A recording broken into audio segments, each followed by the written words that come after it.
I question whether or not you are seeing it or whether you're open to it, or in what ways are you resisting or just like not even believing in it.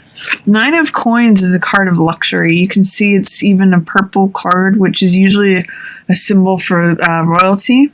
And she's got, a necklace that's full of coins here, full of gold. She's eating grapes. She's got like jewels in her turban. She's got the falcon, which represents, it's a symbol of sport and wealth for certain cultures.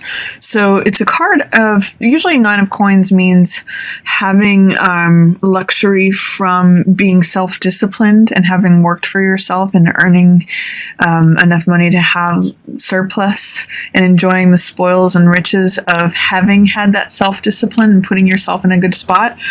The fact that it's in the reverse position says, have you been dipping into your savings? Do you not believe that you're capable of bringing wealth to yourself? Do you have any doubts or fears about being able to provide for yourself in a way that you can enjoy sort of like the lap of luxury? Also here, same thing with World. World is a wonderful card where everything comes together. It's like a card of being in the zone, in the flow. You can see she's also surrounded by this purple fabric here, and she's free and dancing in the middle of the universe. All the different poles are lining up for her. This is the mental element, which is represented by Aquarius or the person. This is for Scorpio, which is a water sign, which is represented by the eagle here. This is Leo, which is the emotions and fire. And then this is Taurus, the bull, which represents the physical element. So it's when all four elements come together, the physical, the emotional, the spiritual and the mental. I misspoke earlier. That's the spiritual realm. So it's like being in the zone, in the flow. And the fact that it's in the reverse position says, there's some sort of freedom of life that you're kind of missing out on, or that's a little dampened right now. It's available to you, but you're either not believing, and that's the sense I'm getting for you, Gemini, is that you don't see a way out, or you're not believing in the fact that you can bring yourself enough resources and riches to feel completely free and just like celebrating the life that life is supporting you. This is also a wreath of laurels, which represents, it's traditionally given out to the winner of any sort of contest or anyone who is attempting a trial or a battle or a challenge. This wreath of laurels goes to the winner or the victor. So how is it at the beginning of the month, Gemini, that you're not accessing this? Because it's showing up for you. Nine of Coins and World are beautiful. It's sort of like someone's throwing gold coins at you. Are you going to catch them? Or do you not believe they're for you? I just want you to look into that, Gemini, at the beginning of April. I also see that you may be initially having a hard time making a decision on something. This is Two of Swords, which represents dilemma or stasis, stagnancy. You can see in this card that she's kind of checked out, basically. She's having a hard time deciding between this sword or this sword. Usually each of those represent one idea.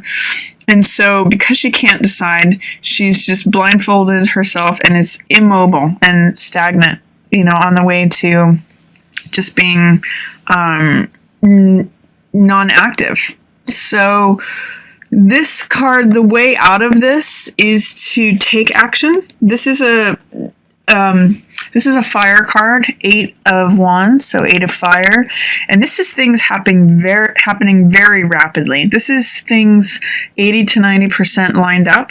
It's like when water is boiling or is about to boil but hasn't boiled yet. And often this card can represent some sort of news or information that is coming to you. So this may be like the last piece of information or the last puzzle piece that you need to unlock whatever dilemma or struggle that you're having, indecision, stasis, stagnancy, feeling checked out, not taking action. The key to this is taking action, and you may just be waiting for another piece of information, but things can happen very quickly once this card shows up. That's 8 of Wands, things flying through the air, information and stuff approaching completion. In the middle of the month, something is coming to an end in terms of how you think about things. You may have lost a little bit of innocence regarding something. you may have needed to wake up or grow up, or, when I say Fool in the reverse position, that can sometimes mean, I see it sometimes as a loss of innocence, or not being as naive as you used to be, or sometimes it can be leaping before you look. He can, on the low side, Fool can be foolishness. And sometimes I just think of it as young thinking or naivete. And that is coming to an end, or how you thought about something, your belief or faith in something is coming to an end. You can no longer continue thinking the same way about it. 10 of Swords is the completion of a cycle, and it's often, I call this card, it's always darkest before the dawn. Sometimes this card's also considered bottoming out, but swords represent the mental element. Swords represent thoughts, ideas. And in this case, all the thoughts, all the ways of thinking, all the beliefs are literally killing the person. So you can no longer continue thinking this way. It's a way of thinking. It's a belief system that is ending, or that must end. You can't bring it with you. And it may be sort of like this death of innocence, or not being as naive as you were before. But what's great is it brings you to this newfound power. You have this newfound, it's going to actually unlock your personal power. This is Magician, which is innovative, creative. He's able to take all the elements in front of him and transform them into something that he wants, that he creates through his mental focus, through his clarity. It's like when you eliminate all the noise and you kind of wake up from this dreamland, or false beliefs, or just even, I'll just call it naivete or innocence. This guy is very powerful and very commanding, and very, very much in real time, and has presence, and has a lot of creative powers and capabilities in a way that Fool doesn't. This is a card of 0. This is a card of 1. So you're going from, in some ways, having nothing to having something very definitive. But you have to go through this. It's almost like a rite of passage where you have to let go.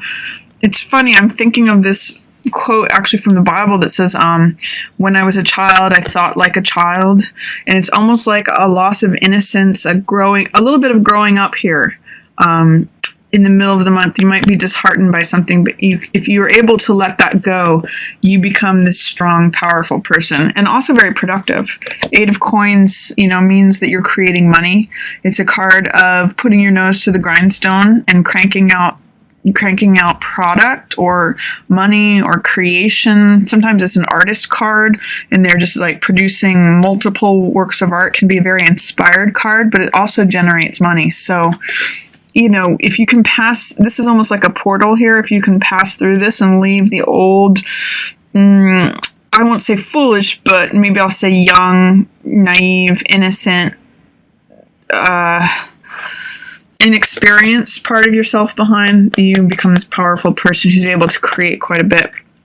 And then Gemini 2, towards the end of the month, you're going to be surrounded. Both of these cards, 3 of Cups and 9 of Cups, are cards of feeling full emotionally. This is a card of satisfaction, feeling full, feeling like satiated, feeling satisfied.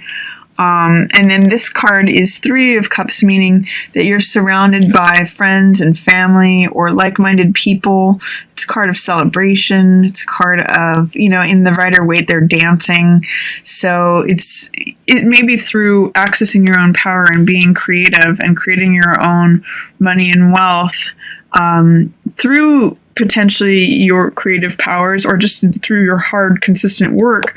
You become celebrated. People rally around you, and there's a certain satisfaction that you're going to gain. Also, in terms of new ways of money coming in, Ace of Coins is a new lifestyle, new money, new job.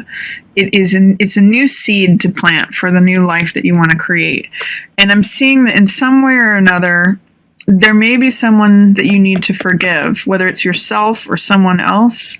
This card, Judgment, it's actually telling me in line with this one is that perhaps there's some way in which criticism or criticalness or thinking a certain way, holding certain beliefs about something is preventing you from being your full free self. See if you can let go of any sort of judgment, criticism, harsh judgment. See if you can transform that into understanding and forgiveness. This is saying in the reverse position that there may be someone that you're not willing to forgive, that you're having a hard time either forgiving yourself or having a hard time forgiving someone who's in your friends or family. They're trying to support you, but you might be holding on to something. See if you can let the ghosts of the past be behind.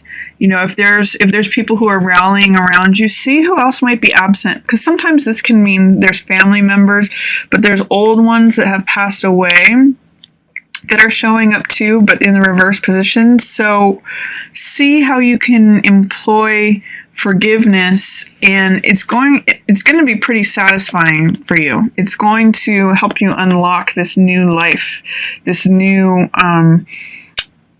source of money, new source of values, new source of like entrance to this garden, basically, Gemini. So it's interesting stuff for you here in April. A lot of it has to do with your belief systems and how it's either holding you back or not, and what your decisions are based upon what your beliefs are.